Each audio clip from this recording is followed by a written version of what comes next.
ఎందుకు పడితే అర్థం కావట్లా. మీకు విషయం ప్రజలు గుర్తుపెట్టుకోవాలి. జోగి రమేష్ని చూసి జగన్ సిగ్గుపడతాడు, ప్రతిసారి నవ్వుతాడు ఇట్టా. అంటే ఏముంది, చక్కెర బెల్లం జీడిపప్పు ఎవరికి ఎత్తుకొని నువ్వు? ఇవన్నీ కూడా మేము మాట్లాడగలం.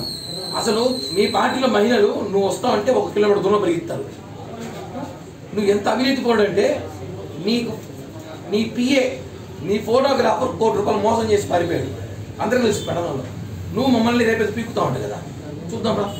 ఏదన్నా పవన్ కళ్యాణ్ గారి సహాయం కోరితే రేపు ప్రధాన సభ విజయవంతం చేస్తావా? సరేరా, సరే మీరు రేపు మా జనసేన పార్టీ కండువా వేసుకుని వస్తావా మా సభకు? అంతేగాని రేపు మా ప్రభుత్వం రాగానే నీ స్వదేశం నీ దేశానికి పంపిస్తాం. అదే అప్పుడు రఘురామకృష్ణ గారు చెప్పారు చూడు, ఇతను గూర్ఖా జాతికి సంబంధించిన ఆనవాళ్ళు చాలా ఉన్నాయనేసి. కాబట్టి రేపు ఖచ్చితంగా DNA టెస్ట్ లేకుండానే మీ గూర్ఖా దేశం నేపాల్కి నేను పంపిస్తాం. నువ్వు నేపాల్ నుంచి ఇక్కడికి వచ్చి రాజకీయం చేసేటట్టుంది. గూర్ఖా మంత్రి గూర్ఖా రమేష్ చెప్తున్నాం, నీ ఈ రాష్ట్రం కాదు ఈ దేశమే కాదు, నేపాల్ నుంచి వలస వచ్చామని చెప్పి రఘురామకృష్ణరాజు ఊరికే చెప్పడైనా. ఒక రఘురామకృష్ణరాజు ఇప్పుడు ఊరికే మాట్లాడుతుంది, ఆయన దగ్గర ఆధారం ఉంటే మాట్లాడతాడు. దాని మీద విచారణ జరిపించి రేపు మా ప్రభుత్వం రాగానే DNA టెస్ట్ లేకుండా మంత్రి గూర్ఖా రమేష్ని నేపాల్ తరిమేస్తాం. రేపు సభ విజయవంతంగా జరగబోతుంది. ఎటువంటి ఆటంకాలు సృష్టించిన మంత్రి జోగి రమేష్, ముఖ్యమంత్రి జగన్మోహన్ రెడ్డి, డీజీపీ బాధ్యత. ఒకటి గుర్తుపెట్టుకోండి, అది పుంగునూరు కాదు. వైసీపీ నాయకులు గుర్తుపెట్టుకోండి, అది పుంగునూరు కాదు, పెడన మా అడ్డా, జనసేన అడ్డా. అక్కడ ఏమైనా అతి చేసి మీరేమైనా చేయాలని చూస్తే ఇబ్బంది పడతారు మీరే. అక్కడ వచ్చి అల్లరి ముక్కలో కూడా గుర్తుపెట్టుకోండి, రేపు పెడల్లో ఏమైనా అల్లరి సృష్టించాలని చూస్తే మీకే ఇబ్బంది.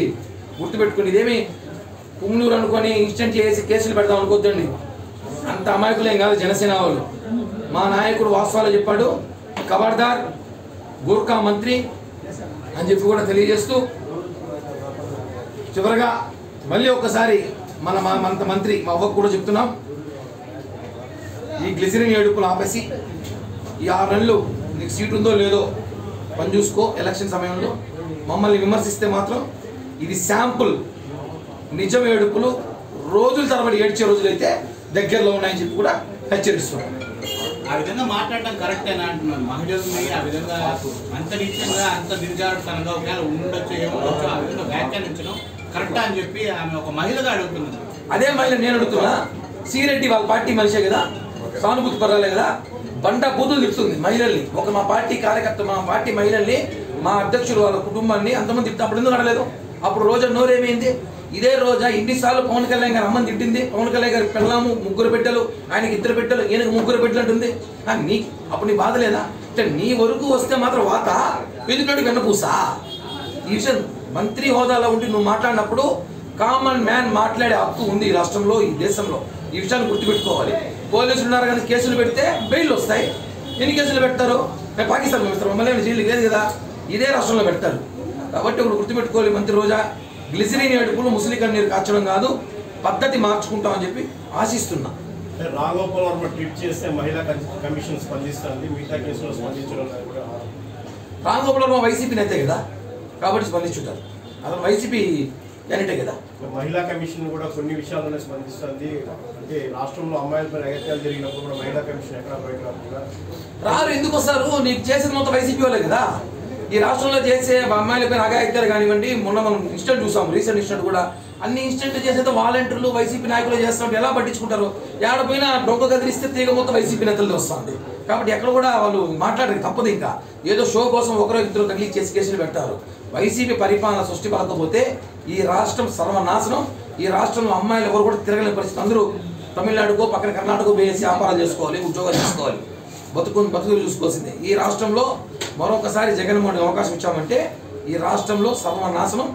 అదే చెప్తున్నాం కదా, మంత్రి రోజా లాంటి వాళ్ళు తప్ప కుటుంబం పరంగా కాపురాలు చేసే మహిళలు కానీ ఉద్యోగాలు చేసే మహిళలు ఈ రాష్ట్రంలో బతకలేరు.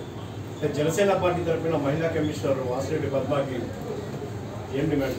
అసలు వాసిరెడ్డి పద్మని ఎప్పుడూ పట్టించుకోము. ఎందుకంటే ఆయనకి రాజకీయ భిక్ష పెట్టిందే మేమే. మా పార్టీలో వచ్చి ఈరోజు జగన్మోహన్ రెడ్డి కోసం అన్నమ్మ ఓవరాక్షన్ చేస్తుంది. వాసిరెడ్డి పద్మ గుర్తుపెట్టుకోవాలి, ఆయన ఒక మహిళను మర్చిపోయి జగన్మోహన్ రెడ్డి భజన చేస్తుంది. రాబోయే రోజుల్లో ఆమె కూడా తగిన మూల్యం చెల్లించి తప్పదు. బండారు సత్యనారాయణ పైన ఇన్ఫర్మేషన్ వేస్తున్నాను, రోజా మీ పైన కూడా వేస్తున్నాము, జాగ్రత్తగా ఉన్నాను. రెడీగా ఉన్నాను, ఇయ్యాలని కాసుకోను నేను కూడా. ఎట్టో కాగితాలు రెడీగా పెట్టుకో, ఎట్టో రేపు వాళ్ళు ఆస్తులు తీసుకుంటారంట, ముందే ఇచ్చేస్తాను కాగితాలు తీసుకెళ్ళిపోం చెప్పండి. అంటే రేపు ఏం జరగబోతుంది తెడంలో? అంటే సై అంటే సై అంటారా, లేదంటే శాంతియుత మార్గాన్ని చూపిస్తారు? పవన్ కళ్యాణ్ గారు ఎంతసేపైనా శాంతియుతంగా ఊరుకొని చూస్తారు. మమ్మల్ని సయ్యనికి ఇస్తే మేము సయ్యే. ఎందుకంటే ఒకటి గుర్తుపెట్టుకోవాలి, జన సైనికులు జోలికి వస్తే ఎలా ఉంటుంది, రాష్ట్ర ప్రభుత్వం వస్తే చూపిస్తాం మేము ఖచ్చితంగా.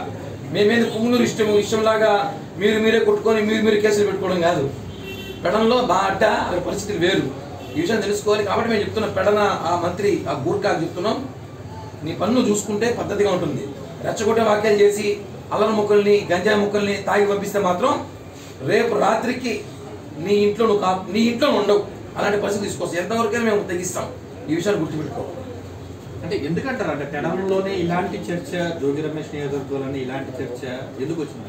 జోగి రమేష్ చేయాలనే ముఖ్యమంత్రికి మాట ఇచ్చాడంట, అలా ఎలాగైనా సరే నేను వారాయి విజయయాత్రను అడ్డుకుంటాను, ఎవరు చేతగాని దద్దములు ఈ రాష్ట్రంలో ఉన్న మంత్రులంతా, నేను ఒక్కడే ఈ రాష్ట్రం వాడు కాదు, నేను నాకు పక్క దేశం గూర్ఖా కదా, నేను విశ్వాసం చూపించుకుంటాను అని చెప్పి ఏదో రేపు చేస్తాడంట. ఆ గూర్ఖాకి రేపు మా సత్తాయిని చూపిస్తాం. కొద్దిసేపు క్రితమే మీ పార్టీ నేత పృథ్వీరాజ్ సినీ యాక్టర్, ఆయన కూడా మాట్లాడుతూ రోజా పైన మాట్లాడితే నిజంగానే దారుణమైనటువంటి చర్య, అయితే రోజా కూడా మాట్లాడడం కరెక్ట్ కాదని చెప్పారు. అంతే కదా, ఇప్పుడు రోజా మాట్లాడకపోతే మేము ఎందుకు మాట్లాడతాము? మాకు రోజాకి ఏమైనా వ్యాపార లావాదేవీలు, కొండపోయిన టికెట్లు, బస్సు కాణిపాకం బస్సు, టూరిజం బస్సులు, హస్తకళారామంలో ఏమైనా టెండర్లు ఉన్నాయి, మాకేమైనా లేవే? శ్మశానం కబ్జాలు చేసి మాకే వాటా ఏమైనా ఉందా? మాకు రోజాకి ఏమీ లేదు. మా జిల్లా మంత్రి నాకు ఇష్టమైన